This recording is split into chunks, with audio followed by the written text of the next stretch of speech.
The control room. I'm going to give this just a few minutes to populate since we're doing a live stream today. It's been a while since I've done one of these live streams, and especially mixing. And that's what we're going to be talking about today. So I just want to give it a few minutes to make sure that everybody gets in here. And while I'm waiting, I want to pimp a couple of things, or I want to promote a couple of things. I just posted something about this on my Instagram today. And this is a new CD that just came out, or is just coming out. Young local artist named Echo. That was produced by Eric Grant Bennett and worked on by the folks at Honeybee Entertainment and the Buford Academy of Music. And it's an excellent young singer-songwriter. I played drums on 4 of these tunes, I think. And you can check it out on Spotify. Right now, I think that's the only streaming platform that it's on is Spotify right now. So Echo, if you look for Burn It Down by Echo, that's the first single, I believe. It's very, very good. Really challenging drum parts, a lot of fun to play. I love working with Eric, and he always sends great music over here for me to put drum tracks on. So and it's a great sounding record too. So while we're waiting for this whole thing to populate, I just want to make sure that we promote that. And you'll also notice right here, I pointed it to the exact right spot. You'll notice that there is a link up here to faderjockspro.com. That is a brand new site that we just opened up within the last week. That starting June the 30th, my first mixing course for Fader Jocks that I put specifically together for that site is going to be going live. You can do the pre-sign up right now.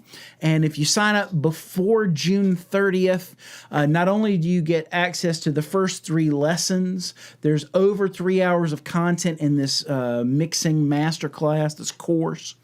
You get access to the first 3 lessons. And I'm going to preview that for you here in just a second. We're going to pick something out of this mix that I cover in the masterclass, and I'm going to look at one specific aspect of this mix that I want to take a look at for you. Let's see. Definitely motivational. Appreciate what you do. Oh, hey, man, good to see you, Sterling. Thanks for jumping on and leaving a comment, man. I'm just doing what I can, man. Just do what you can with what you have where you're at. That's my mantra, man. I really appreciate you, dude. I love seeing your posts, and I love seeing you play and all that good stuff. We're not talking about drum mixing today, unfortunately, but for people that want to get a ton of drum mixing tips, they're in this masterclass that I'm talking about. If you just go, I have to learn how to just, if I point right there, if I just point at that spot right there we go, faderjockspro.com. There are already 3 courses up on the site that you can go ahead, 3 full courses. We've repurposed courses from my Patreon that we were doing a couple of years ago, and my drummer's home studio boot camp is up there with a ton of new content. There's like 8 hours of content in that masterclass. You can go ahead and get that now. You can sign up and get that now. But the tune that we're looking at today is actually a real world client tune. Every week, I have people that send me things to mix. In fact, I'm working on an EDM mix for a client tomorrow. I have people sending me stuff to mix every single week. And shout out to Mike Renna, who sent me, this is sort of a contemporary country pop kind of tune called I'll Be Over You. And so not only did he send this to me to mix for him, he's allowing me to use his track as one of my courses on Fader Jocks Pro. So what I want to do today on the live stream is I want to play a piece of this for you. I'm going to play you Mike's mix first, and then I'm going to play you the mix I did for him afterwards and let you hear the difference between the two. And then we're going to talk specifically about the mixing of the bass track for this tune and some things that I did to make, not only just to sound better. I mean, that's the whole idea, sending your stuff to a professional mixer is to get a better sound. But we got a richer, wider, deeper, richer tone out of this DI bass. I'm going to show you how I did. I'm going to show you exactly how I did. I'm not going to leave any tricks or any tips out. I'm going to show you step 1, 2, 3 how I did it. And if you really dig what you get here today, you can go right there to FaderJocksPro.com, sign up for the masterclass, and you'll get this and a ton more tips and tricks. I take you through this entire mix and show you how I did everything. So real quick, let's take a listen to Mike's mix, and this is just the last chorus of the song. Check this out. I'll be alright. Everything will be just fine. There is nothing I possibly do. Tell myself that I'll be over you. So it's not a bad mix. I mean, as far as home studio mixes go, believe me, I've heard a lot worse. So what I'm going to do is I'm going to flip over here for a second. Let me turn my bus processing back on here. I'm going to let you listen to my mix of the exact same section. You can hear the difference.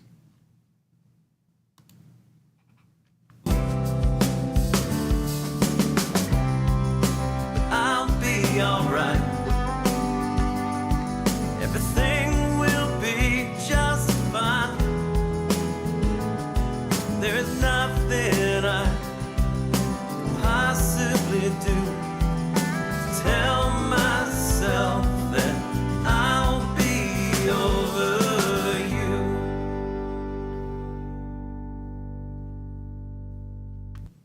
So hopefully you heard a lot of difference in that. And some of the differences are subtle. Some of them are incredibly specific. I'll play a little piece of his mix again just so you can hear. Listen specifically for the bass. Everything will be just fine. There is nothing I possibly do. Tell myself that I'll be over. All right. So let's start just with the bass mix. Show you what I got from Mike, and then I'll take you through what I actually did in mixing the bass. So what he sent was a DI bass track.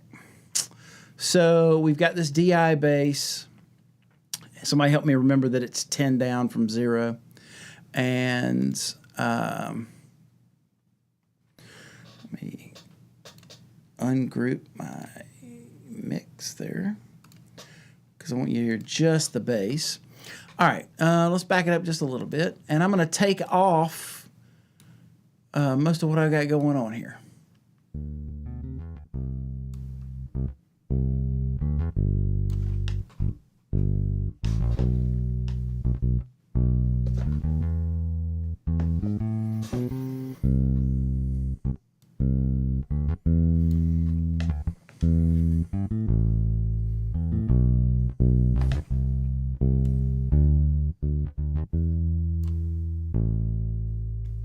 All right, so kind of a plain Jane DI'd bass. That's really all it is. One of the problems in his original mix with the bass is that it's just like most of the stuff in that mix. Everything's just right there. I call it on your nose. It's just right there in front of you. And so while you hear some low end and you hear plenty of articulation, I mean, it's a DI bass. You're going to hear a lot of articulation. Everything's just right on the nose. And even though there's low end, it's not really a rich, wide low end. So we're going to do a couple of things. We're going to do some things to improve the sound of the DI bass, and because I don't want to ditch that sound entirely. It's a good sound. There's a lot of articulation. I can hear the notes really, really well. I want to improve that sound a little bit, maybe make it a little richer. And I also want to rein in. If you'll look here at the performance, it's a pretty dynamic performance. Now, one thing especially about bass, You see where it's really a lot softer or smaller in the beginning than it gets by the end. But if you look at the transients all the way across, if I draw a line from where my cursor is right here and kind of draw an imaginary line, you see that like by the time I hit here, there's some parts of this bass that are way underneath that imaginary line. There's some parts, especially towards the end, way over that imaginary line. It's not a bad thing. It's just a very dynamic performance. The problem with that in bass is that it's going to sit in one place in the mix if it's nice and consistent. If it's too wide and dynamic, it's actually going to come in and out of the mix. And so one of the things that's supposed to be a foundational element of the entire mix is going to be very inconsistent. So we're going to try and manage the performance, get it sitting more in one place in the mix, and then we're going to work on the width and the depth of it. I talk about this in the master class.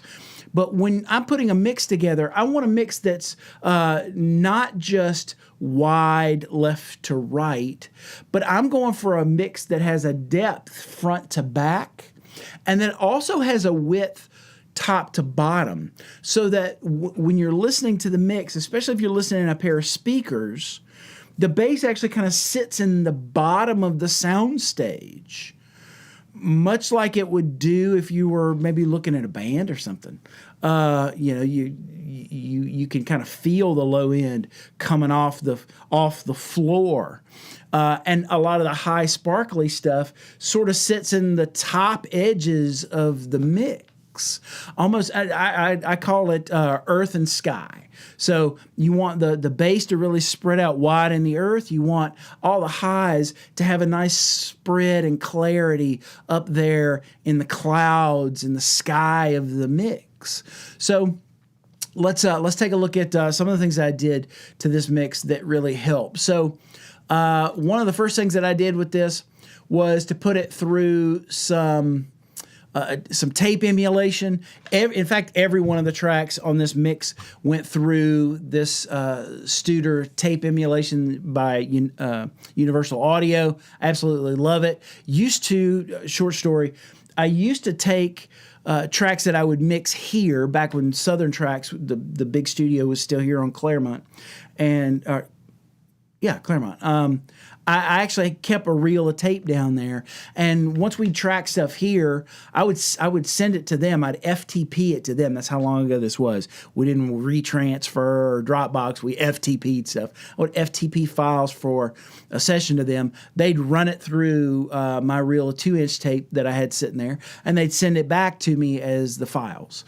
And so I would do this process with things I recorded here, or things that I was going to mix that came from other places, and it just adds a little bit of warmth and a little bit of tape compression, so that we get a subtle compressing of the performance before we start doing anything else to it. So I'm going to start here at this second chorus.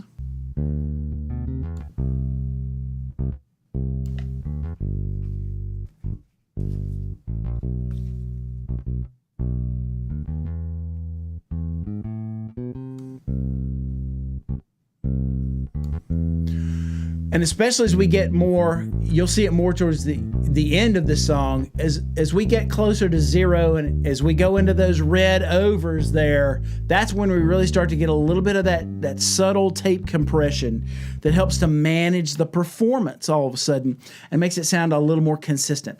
In this case, as far as my settings go, I don't really hold a whole lot of secrets. I'm using their 250 formula of tape. One of the main things, anytime I use this plugin, I always turn the noise off. I don't know that you're going to hear that in the web mix of this live stream, but when you have that noise on, all it's adding is tape hiss, really. When you have that on one channel, not too big a deal. But when you put it across 16, 24, 85 channels, when you put it across a ton of channels, it's a whole lot of noise floor that's just unnecessary. So that's the first step, is that we hit the tape with that. And we're using that particular formula of tape. And then the next thing I did was I send this through a couple things. I send this through my Shep's Omni channel. This is if I could have had waves to make a channel strip, this would have been the channel strip. I absolutely love this channel strip. And so what I'm doing is I'm sending it through this to do a few different things. I've got a fair amount of saturation in the preamp side of this plugin.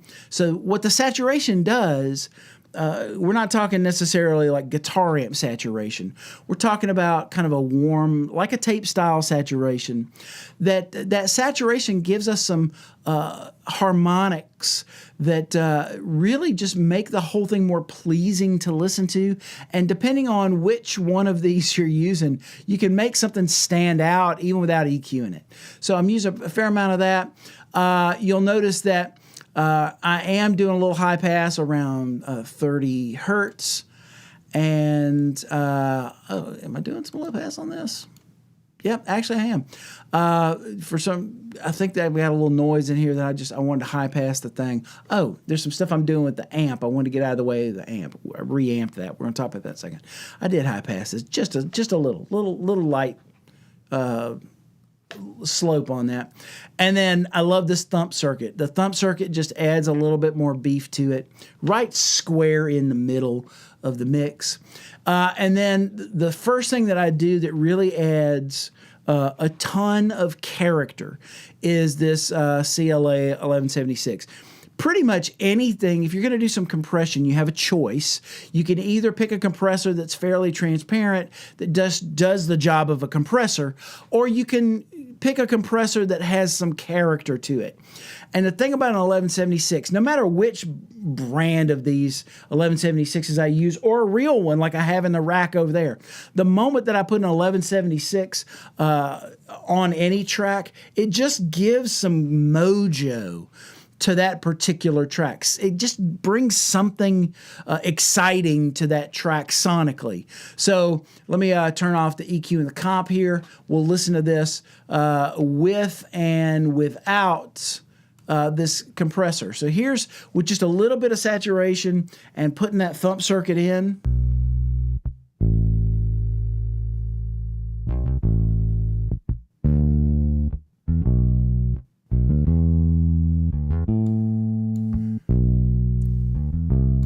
Back this off a little bit. Back that off a little.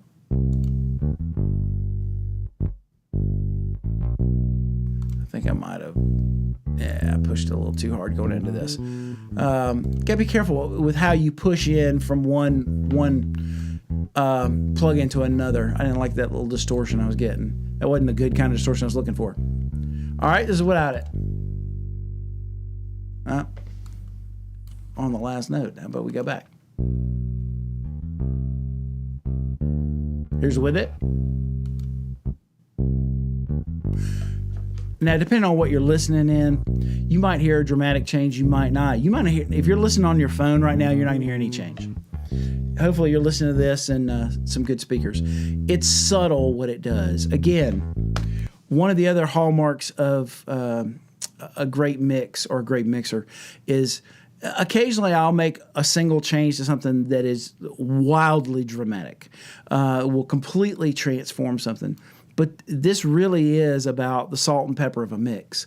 It's a pinch of this here. It's a little skosh of something there. And it's the aggregate of all those things that adds up to the end result. Now, you have to know what the end result's going to be before you start or have a pretty good idea.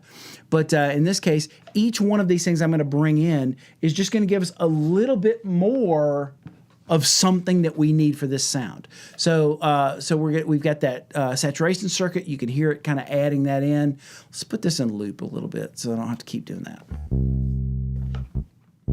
All right. Now I'm going to bring in the 76. So it's already with these settings. You notice I'm going with the fastest attack. I really am using this compressor to manage the attack of these notes. And I'm getting as much as 5 dB of compression on some of these really heavy notes. And you'll notice on some of the lower notes, I'm not getting nearly as much compression. Now, I could probably make this release a little faster if I wanted to, but I'm kind of going about midway on the release. I'm wanting it to hang on just a little bit.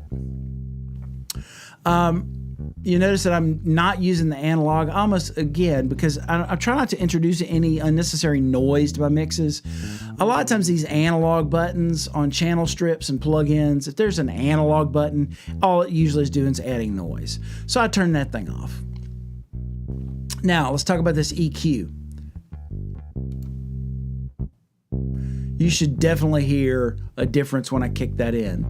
Because the first thing I'm doing is I am adding about 3 dB down around 70 hertz, 68, 70 hertz.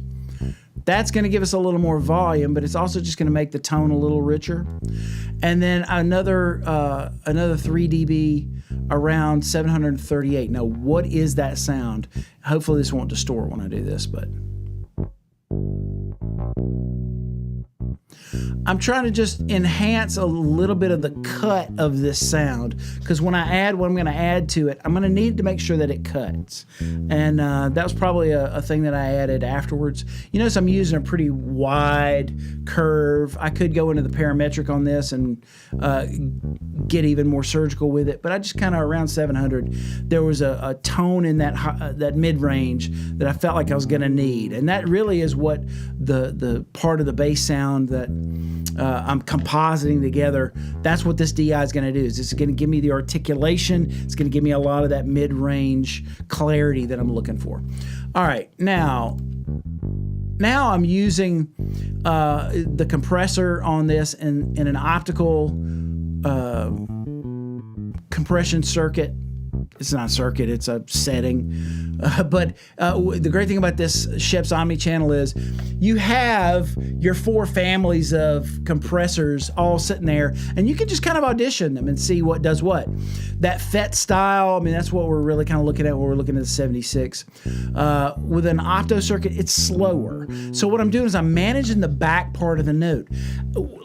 As I use the 76 to manage the attack on the performance, now I'm using the opto compressor to manage the decay or the sustain of this performance to make that whole thing a lot more consistent and just sit in the mix in a lot more consistent place. It's not coming in and out. And those notes are going to have a lot more fatness to them because of what that opto compressor does.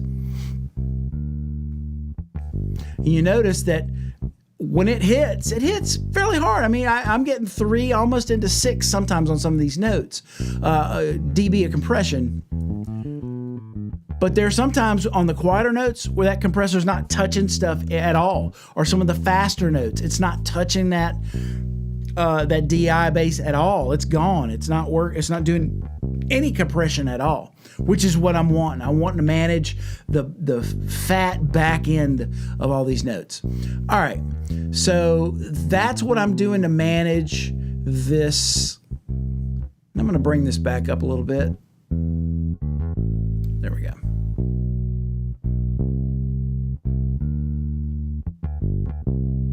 All right. Now, other than it being louder, here's without that sound, without the sound of these plugins.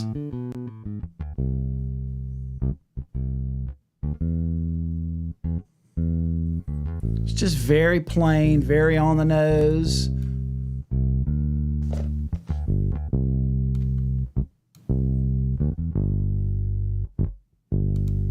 The performance is a lot more consistent. It's a lot more interesting sound. It's a lot more consistent sound.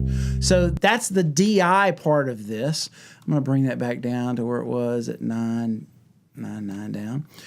Now let's bring this back up. So in this case, when he sent me these tracks, he actually sent me a left and right of the bass, and it was basically just the exact same information. So it was mono. It had been bounced out as a stereo track, but since it's bass and it's really a mono source, it was the same thing in left and right, which puts it in the middle. So I just split those into, instead of one stereo track, 2 mono tracks. And what we're going to do here is we're going to reamp this. Let me turn everything off here a second.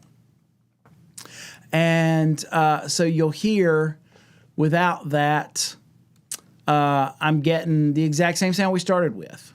Oh, solo that. Same DI sound. All right, so the first thing I'm using plug-in Alliance is Ampeg SVT. Love this. Who doesn't love an SVT? We'll talk about why to reamp in a second, but let's just listen to what just the reamping does. This may make you want to throw out your bass amp or sell it to me really cheap. I do this a lot of times if we don't record an amp. A lot of times when I'm recording bass, I like to have the DI bass and record a real amp at the same time. But when I don't have that, that's when I'm using one of these plugins. It's a lot easier than sending it back out and reamping it out in the room. So here's the plugin.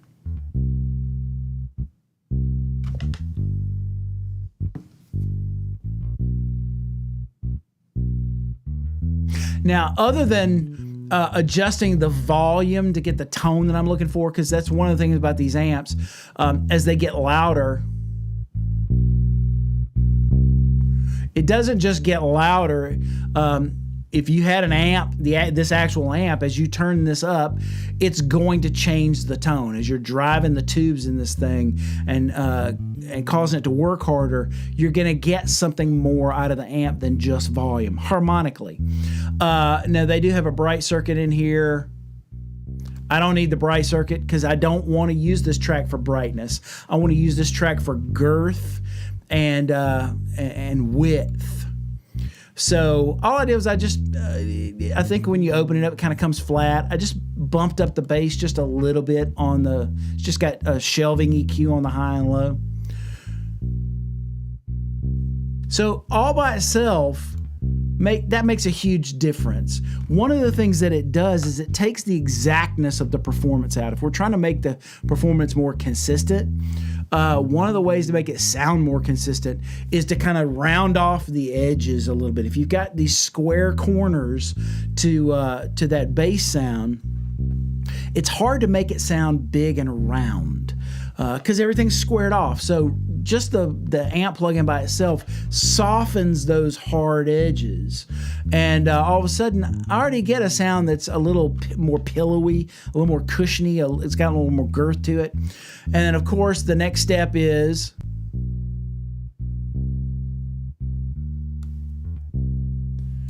especially on the notes where he really leans in and the needle goes into the red, you'll hear a little bit of saturation out of the tape. You'll hear a little compression out of the tape. So between the amp and the tape, I'm already getting a little bit of compression on the performance to make it more consistent, just by nature of what they do and how I'm using them. And then we get to our channel strip. You can hear what I'm adding to it. Let's go through that though. So I'm really doing something with this channel strip. I'm trying to add more width and girth to the whole thing, so it's wider this way, deeper and richer. But I'm also adding a little shimmery thing up on top that you may not notice it, you may not hear it, but you can feel it. We'll get to that in a second. So I'm using a little bit of that saturation out of the pre-section. I'm using the even order harmonics. So why do I choose the odd order harmonics or the even order harmonics? There are people that have a lot more scientific reasons why. For me, I just wanted, it just sounded a different enough than using the odd order harmonics and the other one that it would help give me a wider tone base.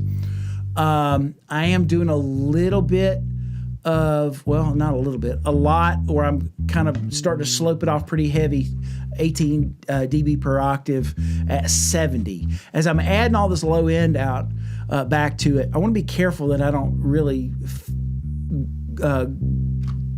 muck up the sub low too much. That's just going to make the whole thing overall kind of muddy. Some of the compression I'm doing as far as buzz compression later, it's going to cause that compression to overreact, And so, so I want to quell that a little bit. I did use a little bit of the thump circuit, just 2 dB. And in this case, I'm not really doing any high pass on this because I want to use that. All right, with the EQ here, this is going to be the biggest change in the sound you're going to hear. You notice I'm diming that output, but you'll see why in a second. Now, we were trying to get articulation and stuff out of the DI, right? It sounds like I'm getting a ton of articulation out of this, but I'm getting my articulation in a different place. One, I'm getting my articulation up around 2K. I went pretty wide here at 8 dB. I know that sounds like a lot. It's really not in the overall scheme of things. So I'm about almost 2.5K. I'm about 8 dB up with a pretty broad curve. So I could have been more surgical using the parametric, but for some reason, as I was putting it together, it just sounded like the right place to do it. Now, something else I'm doing, though, that opens this top up is above 6.5K, I'm cranking a lot. This is not something I do on every mix, but for some reason, it just felt right. Let's see if you could tell a difference on what you're listening on. And this. It just puts something on the very, very tippy top of that sound that's gonna make it, it's gonna make it cut a little bit, but it's also gonna make it a little more open. So it's not just a whole bunch of, people think that bass is just lows. There's something about the fuzzy, shimmery thing on the top. It's kind of fuzzy. That's just going to make it stand out in an interesting way. So those are two. I don't usually do a ton of dramatic EQ curves, but for some reason, man, that just made this bass come to life. Now, as far as the compression, I'm using my opto compressor much the same way to try and manage the inside of this note. And you notice that it's hitting probably a little harder. It's almost always on at this point on this bass. The bass reamp channel, because I really want those fat notes to stand out. And you'll notice that I'm diming the output on this, and this is one of those where if I'm diming the output at least on the meters, but look down here at this meter, it's still staying reasonable, right? How much gain reduction am I getting? Even with all I'm doing between, with that opto compressor. It's going above 5 sometimes. So I'm pushing pretty hard going in. But the interesting thing about this, if you do it right, this plugin, that right there is not the absolute most gain that this plugin will take going into it.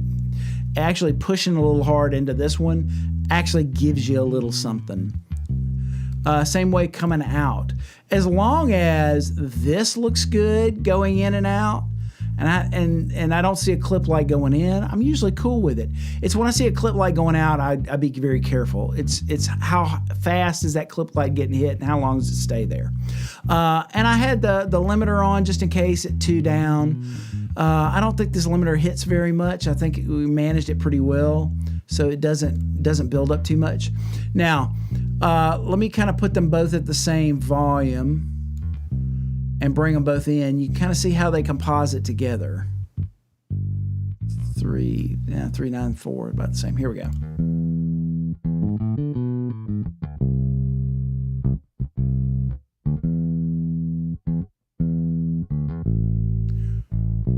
You hear how much more articulation comes back. With all that stuff I did on the top end of this bass sound, what you think is high is not really high.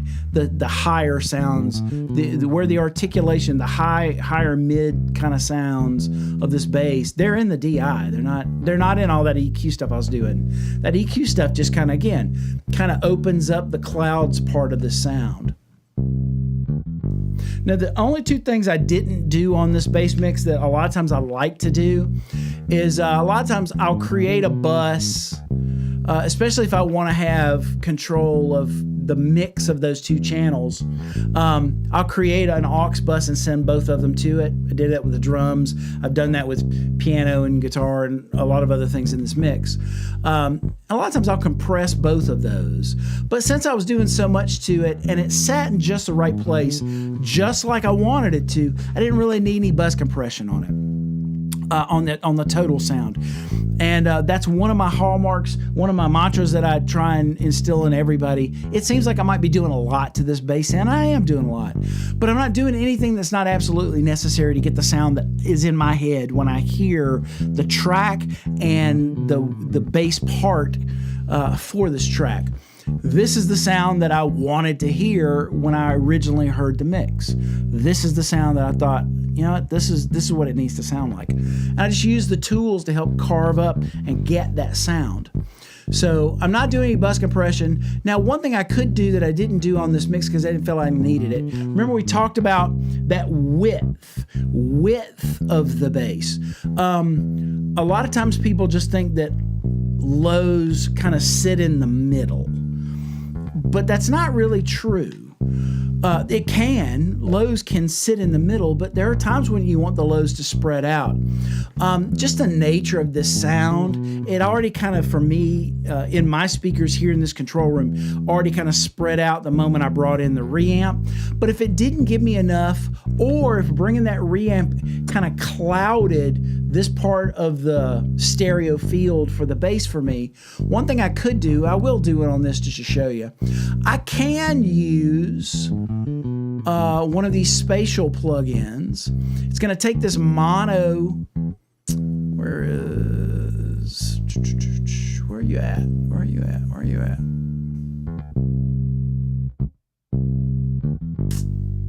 I don't see the one I'm looking for. Let me go over here.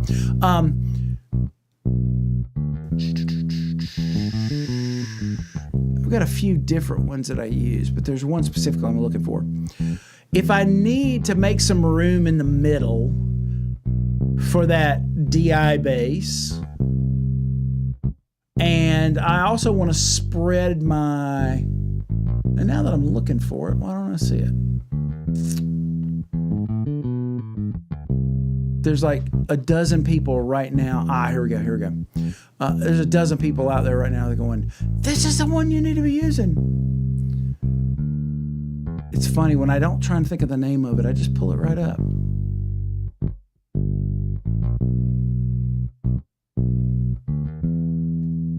Oh, that's it. All right, go back to my list. Hang on.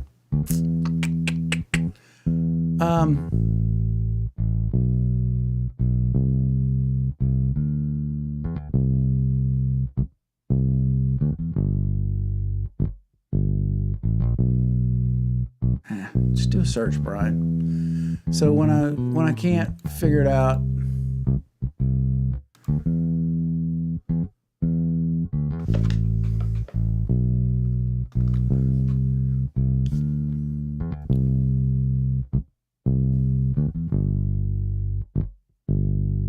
oh, I know I don't see it. Sorry.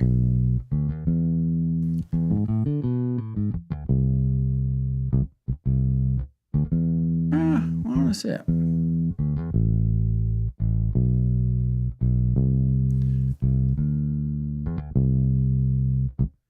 Maybe I'll use something else. This might work. I don't see the one I'm looking for. All right.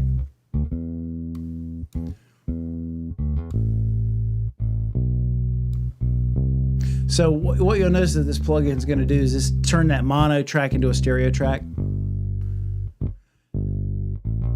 And what that'll do is, if I want to push out the low end from this bass reamp and push it down into the corners and leave the middle for that DI to let that have that part and give me more width my bass, I can use that. This is great for synth bass, by the way.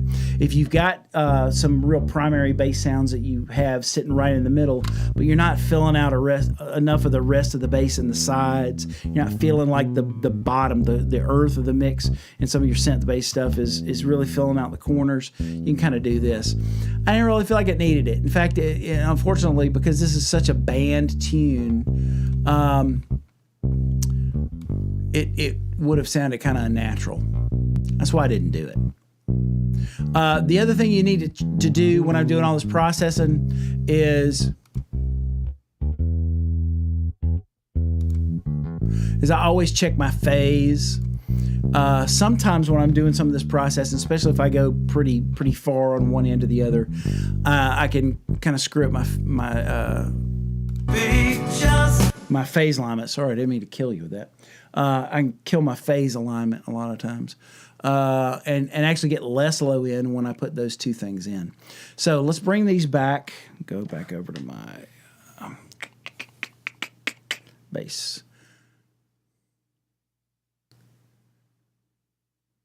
Put that back where it was.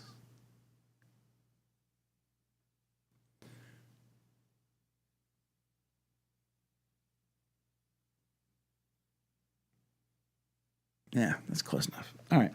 So let's listen to this whole mix in that chorus section now. Now that you've heard that bass guitar.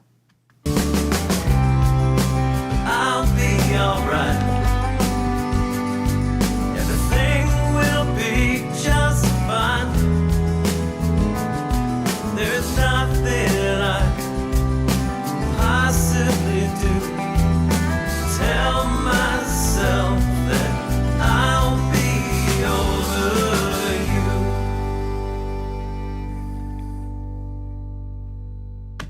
So there you go. That is, for this mix, how I treated the bass, how I put that bass together from just a simple DI to get something that was richer and thicker, and just had a lot more something in the mix. And if anything, it helped it sit up. Hang on a second. Let's see. Here's, I might have laced his mix into that. Sorry about that. Let's listen to Mike's mix before, so you can kind of hear the bass before again. I'll be alright. Everything will be just fine. All right, now this is my mix after we treated the bass. I'll be alright. Everything will be just fine. There's nothing I can possibly do. Tell myself that I'll be, Again, just A-B it so you can hear the difference.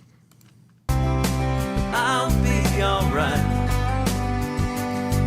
Everything will be just fine. There is nothing I can possibly. Something we talk about in the mixing class. Notice how the hi-hat on Mike's mix is way in your face. It's like, hello, I'm a hi-hat. You don't get nearly as much of that in this final mix that I put together. It's definitely more balanced back. I'll be alright. Everything will be just fine. There's nothing I can possibly do. Tell myself that I'll be over you.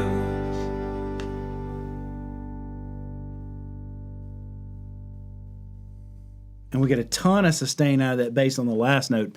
Man, it's all the way there through the end on that last note too. So anyway, so hopefully that gives you some insight into some of the things that I do when I'm mixing tunes for clients.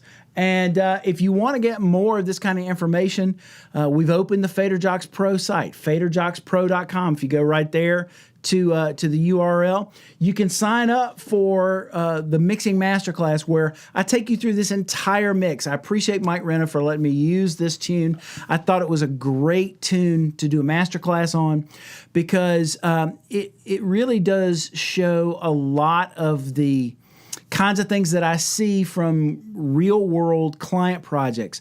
People always send me stuff. Some things people send me, I got a thing a few months ago from a really good friend's studio that has worked on some Grammy award-winning records, and I really didn't have to do anything sonically to it, surgically at least.